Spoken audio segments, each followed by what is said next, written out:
Welcome back, beautiful tri state area. You're listening to A Moment of Zen right here on 710 WOR, the voice of New York, iHeartRadio. I'm your host, Zen Sams.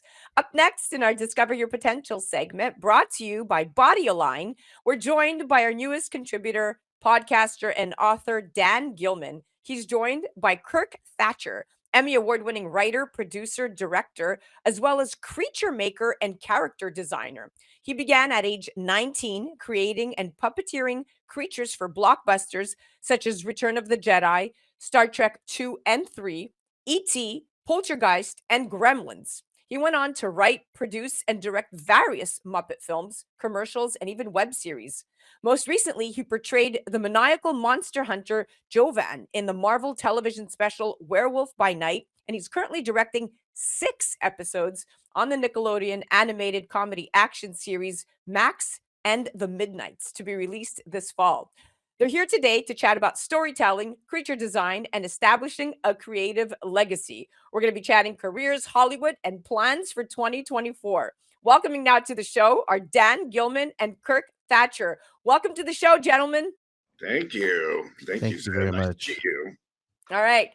Kirk, you've had quite the career spanning all the way back to when you were just 10 years old, making films all involving creatures, spaceships, or broad comedy. Self taught, of course, in the craft of creature effects. And at 19, you went on to work at Industrial Light and Magic, basically creating creatures for many well known and iconic films. Cut to today, you're doing it all. You're an expert creature maker, writer, producer, director, actor. I know Dan is eager to ask you questions. So, Dan, take it away. Well, thank you so much for being here. You're a legend and my personal hero, and Oh, and it's a dream come true to talk to you. But nice. Kirk, looking back at your childhood, were there specific moments or influences that sparked your passion for creature design and filmmaking?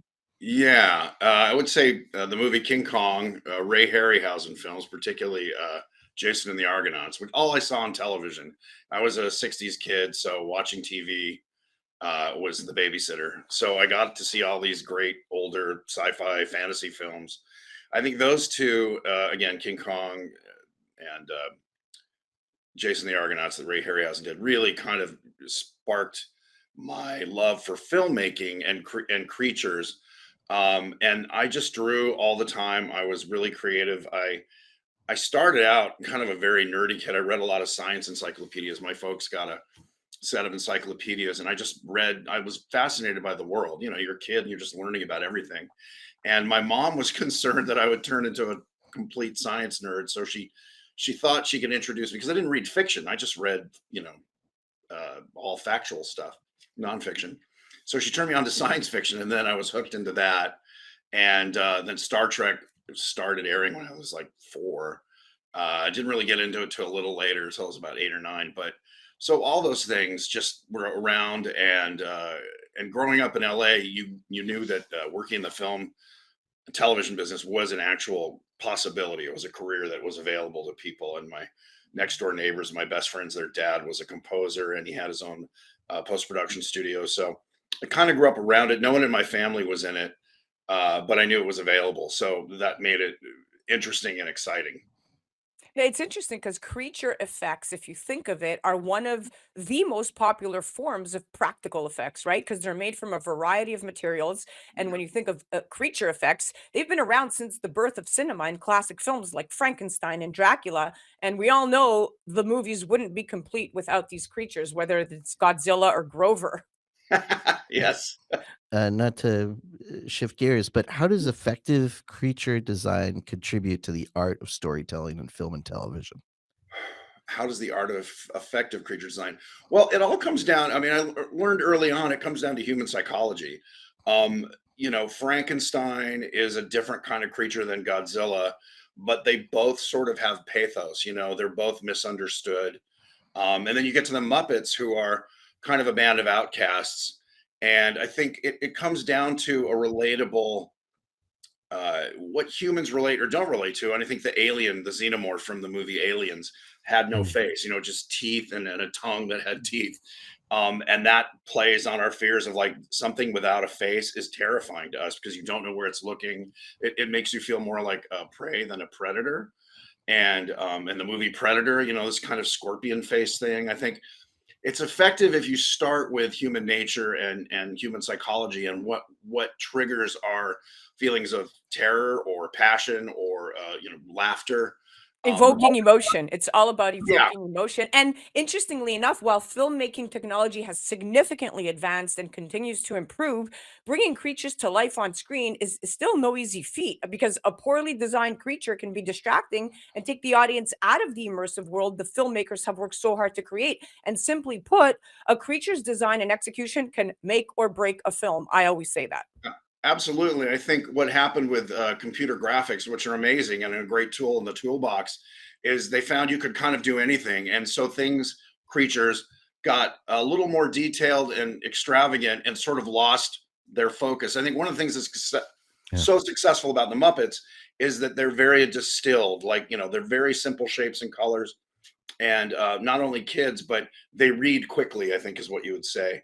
And one of the things I found as a creature designer is you want that impression. Is it scary, is it horrifying? You need to have it read quickly.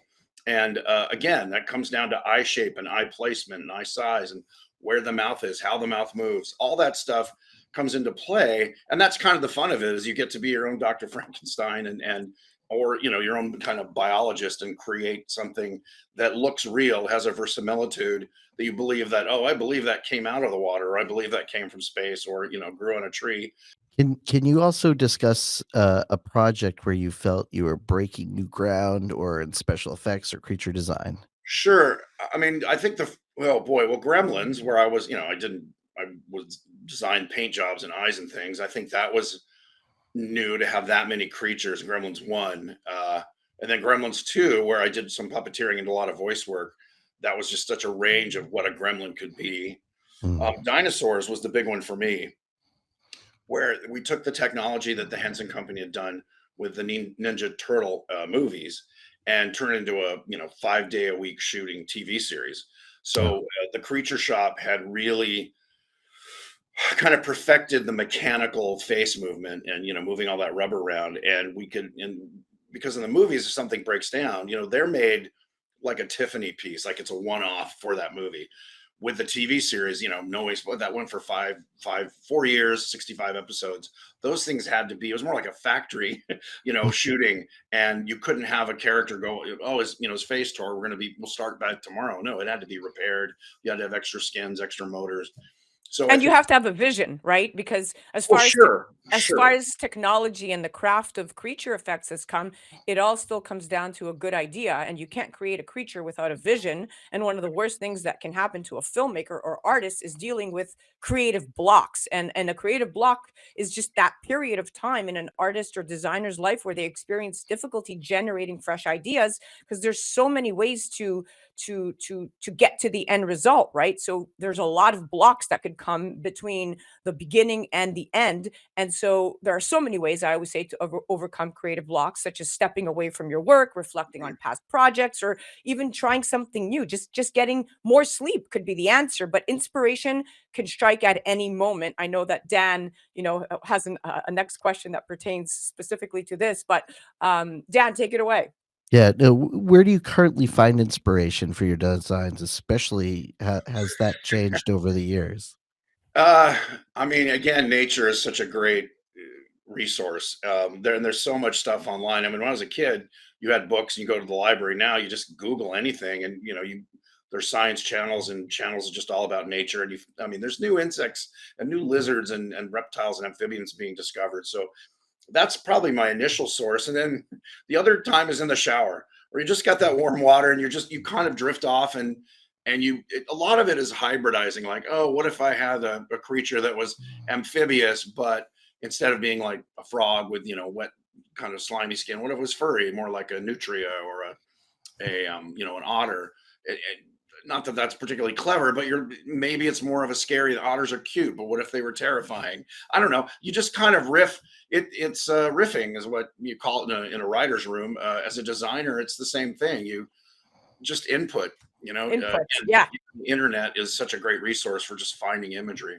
I couldn't agree more. Now, you've worked on several serious films. You seem to have found your niche, though, in comedy, Yeah. specifically the Muppets. So you work with the Muppets, and you've worked with them. That dates back notably decades. So with Muppet Treasure Island, even winning you an Emmy for Muppets Tonight. Now, for those of you who don't know, the Muppets themselves date back to 1955, and since then there has been a wide variety of films, TV shows, commercials, and web series created featuring the characters. So, long story short, everyone knows the Muppets, and you seem to have found yourself closely aligned with them. In fact, with one of your most recent projects being Muppets Haunted Mansion, right? Yeah. Well, that came from, again, I met Jim Henson about 86, and we started working together initially as designer and like a concept guy. Where Jim, what I love, one of the things, I mean, I loved a lot of things about Jim, but one of the things I really appreciated was he would hire an artist as an idea person as opposed to a writer. Not that there's anything wrong with hiring writers, but he was a very visual thinker, as am I. And so you would sort of have a meeting with him, and then you just go off and do sketches and then come, and the sketch could be an idea for a whole story, or it could just be for a character. And he really responded well to that. And so that was where the riffing would start. You would, and he would, and he had a very gentle touch. And he was incredibly collaborative. And that's one of the things I learned from him and so enjoyed working with him is he would be, oh, that's interesting. I can always I always jump into Jim's voice when I think about it. But he wouldn't get real excited. He would just be like, that's neat.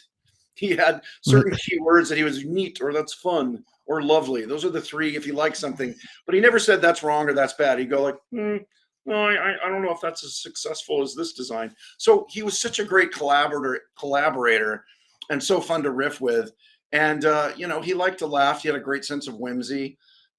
So it was an amazing experience working with him.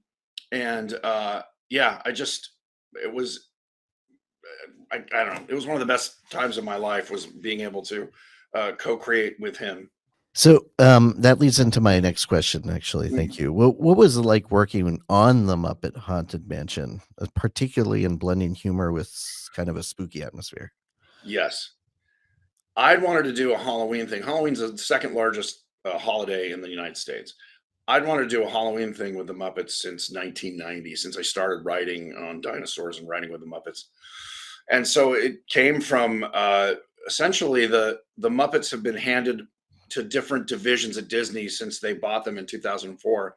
And about 5 or 6 years ago, Imagineering took over, or people at Imagineering. And so when they took over, I said, hey, Muppets started as monsters on Sesame Street, and Halloween's this huge holiday. How can we do something with Muppet Monsters or Muppets in Halloween? And so they came back a couple of years later and said, I'd been working with them on something called Muppets Now, which is a web series or a Disney Plus series.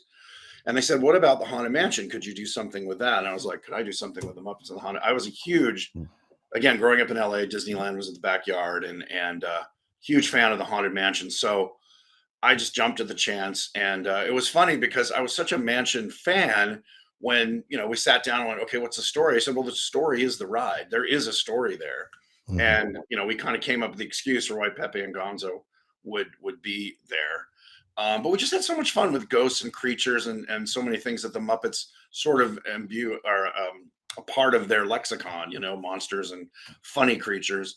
And that's kind of what the Haunted Mansion is. It's not really a scare ride. It's more like a fun ride.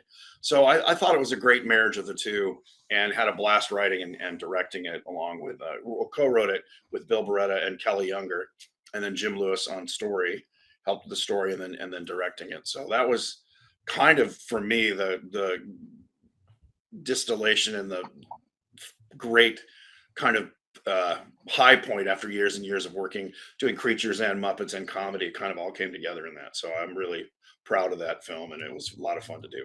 You are not just good at what you do, but you are quite the creator. And everyone is a creator in some way, but not everyone makes a career out of it like you have. And I always stress the life of a creative is certainly not for everyone. It has its hardships, just like any other path in life. But what is special about filmmakers is that your creativity feeds the souls of others. It's an incredibly rewarding path. And in fact, 6 in 10 people felt that being creative is valuable to their country's economy. That's 7 in 10 in the US. And when CEOs were asked, what is the skill you most value in your people? They said creativity, the ability to solve problems, come up with new solutions, and use brain power to figure things out. And about 60%, in fact, of CEOs polled cited creativity as the most important leadership quality, compared with 52% for integrity and 35% for global thinking. So you are onto something, my friend.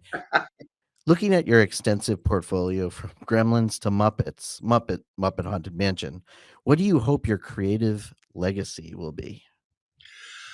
I don't know that people enjoy it. It's funny. I don't think of a legacy when you're doing the work. At least I know other people do. I never consider what legacy. I'm just sort of fascinated and really focus on what am I making now and how do I make it better and how do I make it fun. I guess standing back and looking at it, I guess I would love my legacy to be, he brought some joy and laughs to the world and had fun doing it. I think one of the things I always say is at least when we're doing Muppet stuff or pretty much anything I work on, if we're not having a good time, we're doing it wrong. And then I got that from Jim Henson, in some degree from Leonard Nimoy. Well, it's clear that you've been doing this for such a long time, and you've certainly made a name for yourself, dreaming the dream, pursuing the dream, and achieving the dream. So congratulations on all your success. We're almost out of time, officially. Dan, any more questions? I have just one more question. Well, I've got a lot of questions, but I have one more question right now. What advice would you give to aspiring creatives who dream of working on diverse projects like yours, from creatures, features to family-friendly puppet shows? I get asked that a lot. What advice do I give? I said, well, learn how to play well with others. You have to have an ego to think your ideas are worth sharing, but you also have to know that you have to collaborate. The business of creating, unless you're going to sit and paint or write on your own, but if you're going to turn it into a film or a television thing, you're going to have to collaborate. So enjoy that process. Don't fight it. I would also say kind of what we were just talking about, know the big picture so you can focus on the details that are important in the smaller detail, in the smaller picture, or the focus on the smaller points. And if you're not having fun, something's wrong. Yeah. Well said. Well said. Thank you so much for coming on. You are incredible to chat with, and your insights are priceless. Dan, thank you so much for bringing on such an incredible guest. Thank you.